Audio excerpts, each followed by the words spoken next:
位伫南区国税局高楼的艺文展览区，目前正展出李丽玉老师的选照大画。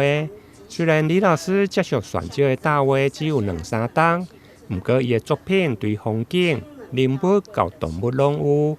李老师表示，选照大画无需要真悬的技巧，不过靠的是耐心甲眼力。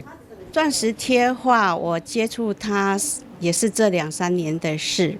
刚开始的，其实它不需要很高深的技巧，只要你有足够的耐心，还有很重要的就是视力。常常我做完一幅的画，眼睛是累得不要不要的。也有很多人看过画以后都会问说：“老师，你眼睛还好吗？”那钻石贴画，我觉得它可以修养心性，因为你一定要先静下心，你才有办法做下去，要不然你一定会气得七窍生烟的，做得会让自己非常俩拱。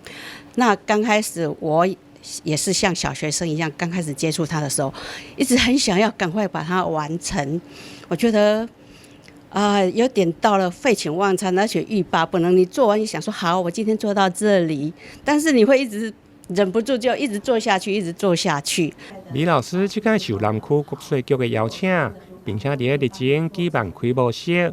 南区国税局副局长沈荣全表示，欢迎民众伫车公的时，卖用的欣赏艺术的水。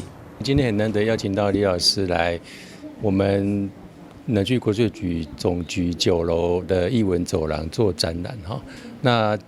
那个民众只要洽公有空的话，可以来我们这边走走哈，享受一下这个艺术的这个飨宴哈。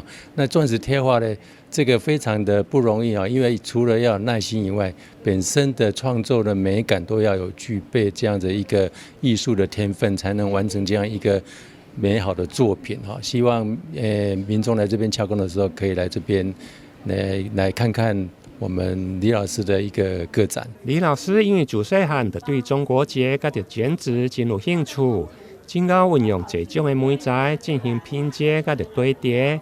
即届展出的有滴选照的大画，更加是由一粒一粒0.2公分的珠仔来打亮理性，透过光影的流动，呈现无同的视觉感受。